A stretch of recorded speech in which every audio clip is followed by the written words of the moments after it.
everyone, welcome into the Flippin' Hippos YouTube channel. I'm Star. Today is Monday, June 7th, and because it's a Monday, that means it's time for What Sold on eBay. Just like every week, guys, we're going to go on a walk through our Instagram first and look at our shipping photos from the week just to give you an idea of the volume that we're doing. And then we'll head on over to eBay.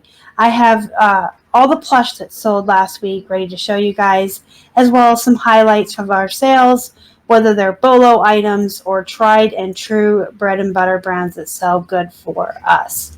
So let's just jump in where we're at. Last weekend was Memorial Day weekend, so there was a 3 days holiday where we weren't shipping. So this is Tuesday's photo, and we had 38 items in 36 packages. So that was a really good weekend. We have dropped our listings down to around 1,800 with donating and just kind of getting rid of some of the poop and downsizing our inventory before our big move to Florida. So our historical sell-through rate of 0.5% means we should be selling around 9 items a day right now. And 3 times 9 is 27, so that was a really good weekend. Then we had a poop week. We had 4 eBay sales on Wednesday, 6 on Thursday. We kind of bounced back, had 5 eBay, 1 Poshmark, and then Friday we only had 5, and that was pretty poopy, so I pulled out the poop plush for the photo.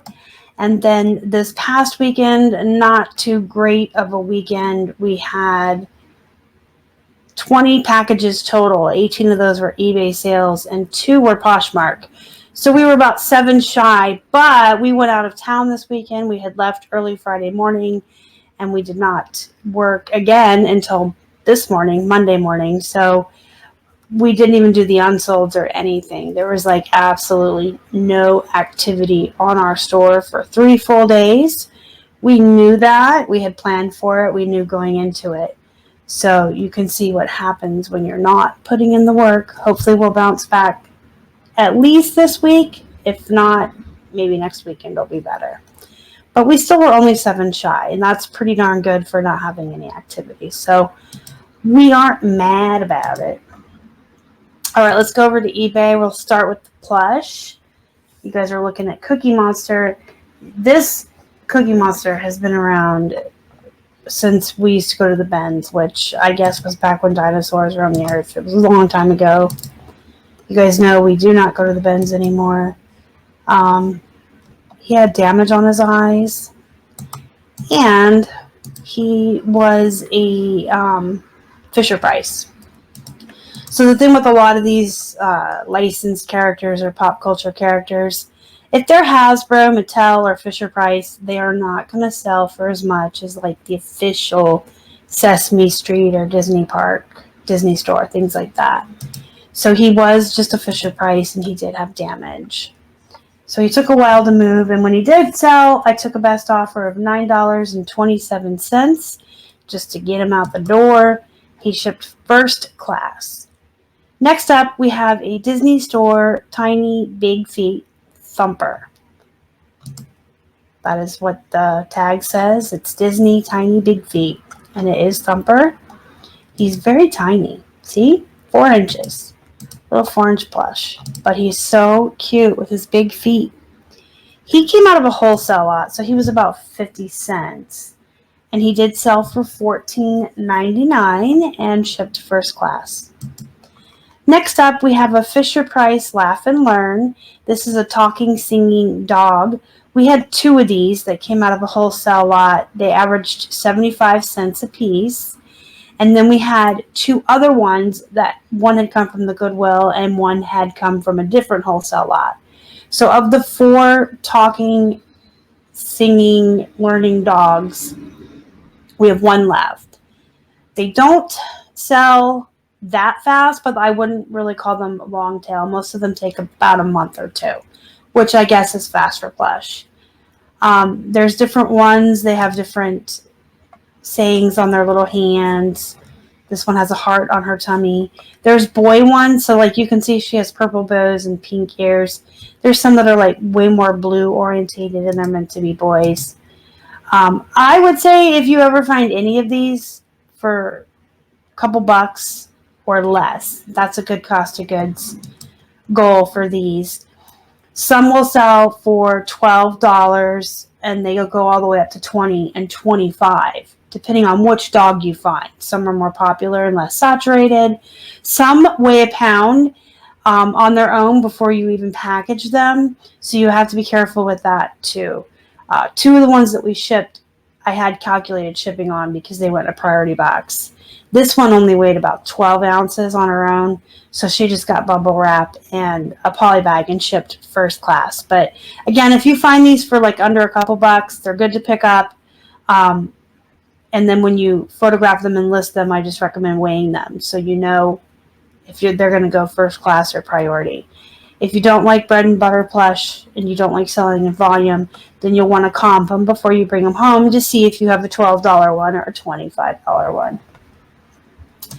Next up, we have a Lovey by Carter's. You guys know Loveys or Bolos. If you're new to the channel or to Plush and you don't know what a Lovey is, it is a square security blanket that's usually 12 by 12 by 12. This one's a little bit bigger, it's 17, but they're a square that is a small security blanket, and then they'll have a little plushie in the middle. It's usually just the animal's head, sometimes the arms like this duck, but it'll just be like the top half of a plush or a soft doll in the middle of the blanket. And these are called Loveys. They are a bolo. Carter's is, I want to say it's Kmart, but it might be Target brand. And it's sold for $17.99 on a best offer, and its cost was 50 cents. So even the generic Loveys go for, I'd say 16 to 20. And then if you can find the really good baby brands and or ones with popular characters like Winnie the Pooh, or I had a Hungry Caterpillar one once from the Eric Carlisle book. Those can go for a lot more, but I absolutely recommend even picking up these generic ones. If you can get them for 50 cents or $1 and they sell for, this one sold for 18, it's a nice flip. This shipped first class. Next up, Gans Webkinz. You guys know I've been talking about Gans Webkinz for weeks now. Hit or miss.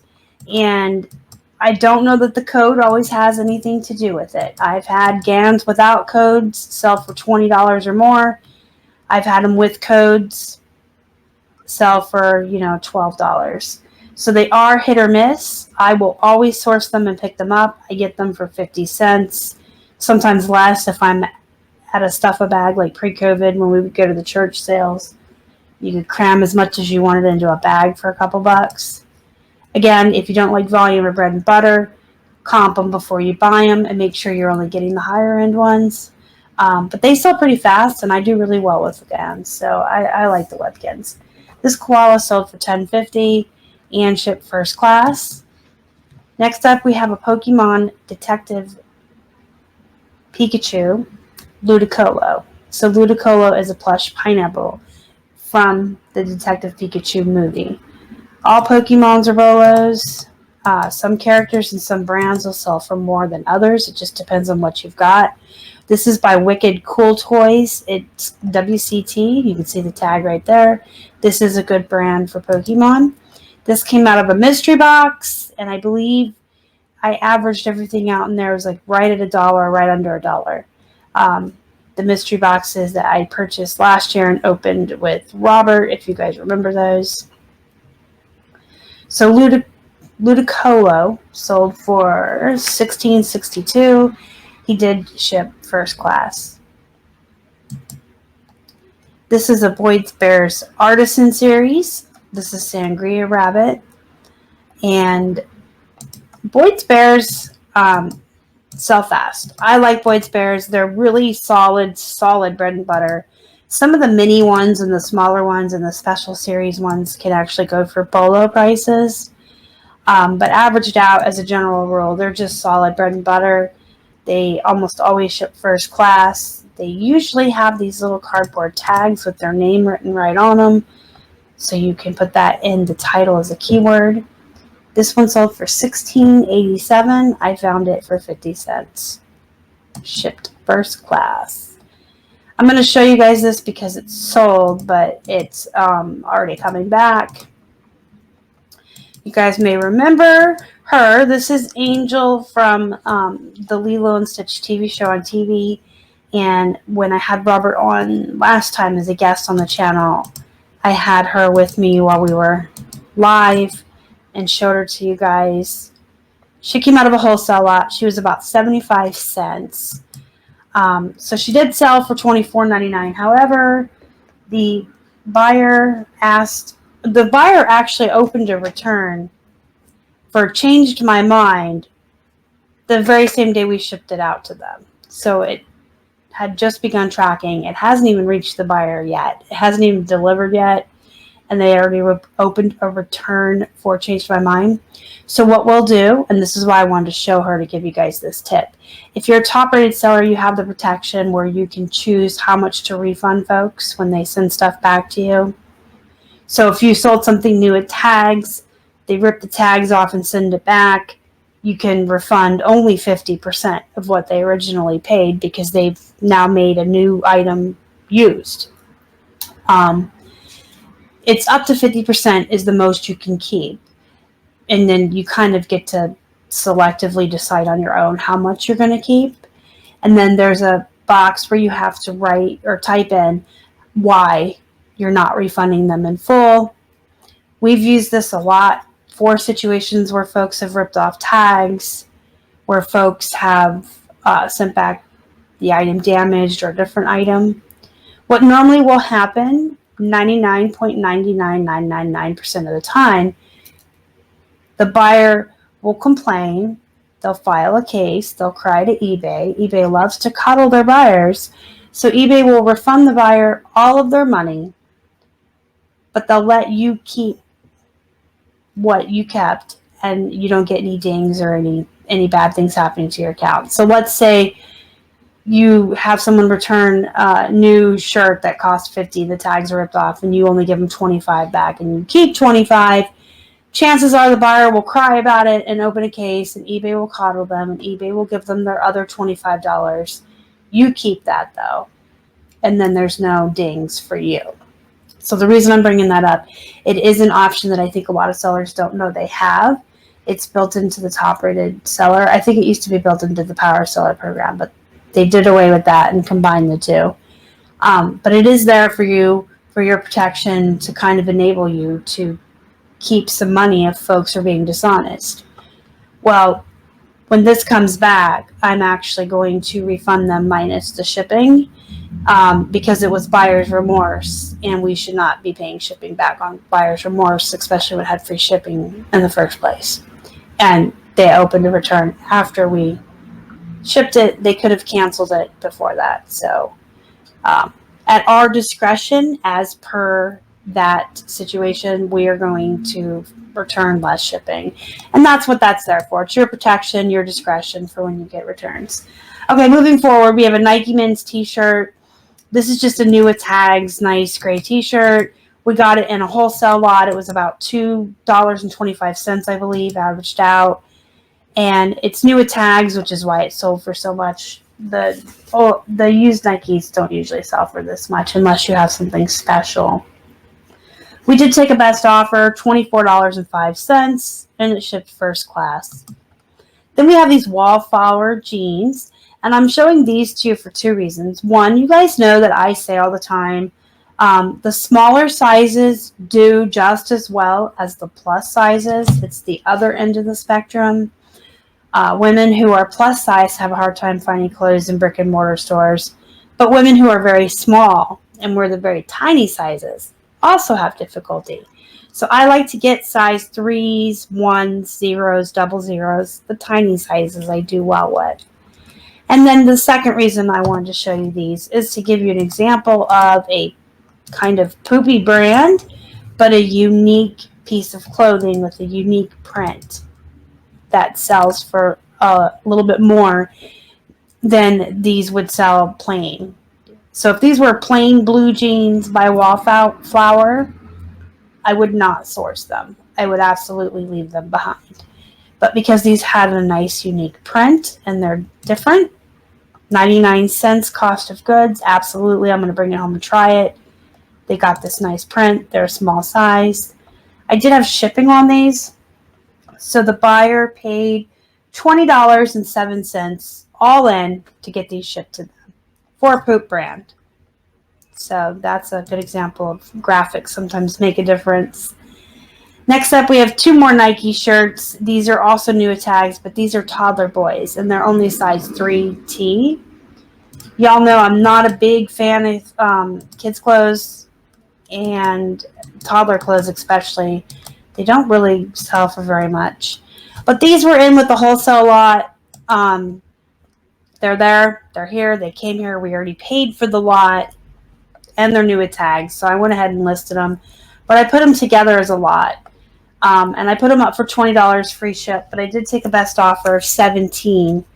So the 2 shirts together were $17. And they shipped first class. They also sold within a day and a half of being listed.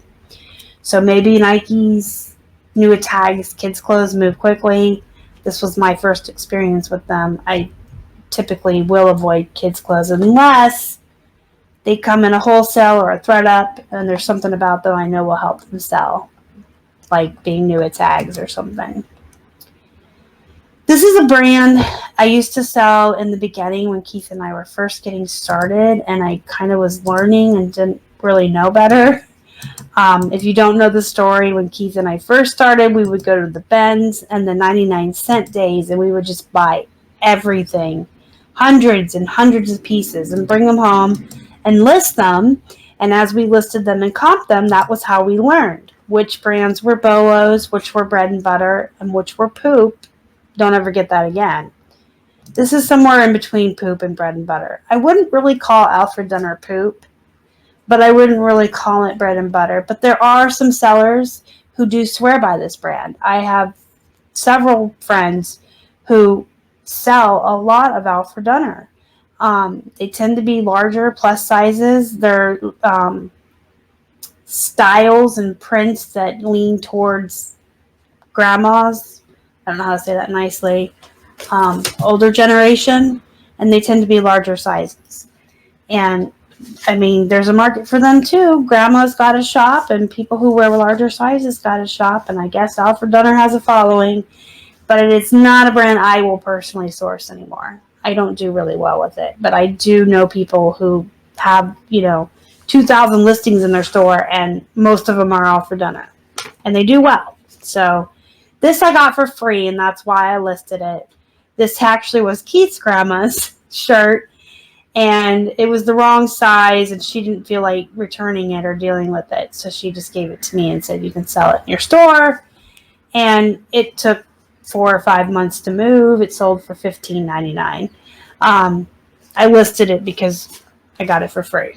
But again, some folks do well with Alfred Dunn, so you gotta make that decision for yourself. I would say leave it behind unless it was free. But all right, next up we have a pair of True Religion jeans. These I had shipping on and accepted a best offer. So the all-in price was $31. So that sounds kind of low for True Religion. I do typically start them around $50, expecting to sell them for $40, $45 if I'm lucky. But when they've been around for a while, sometimes I'll start letting people offer $35 or $30 on them just to get them to move.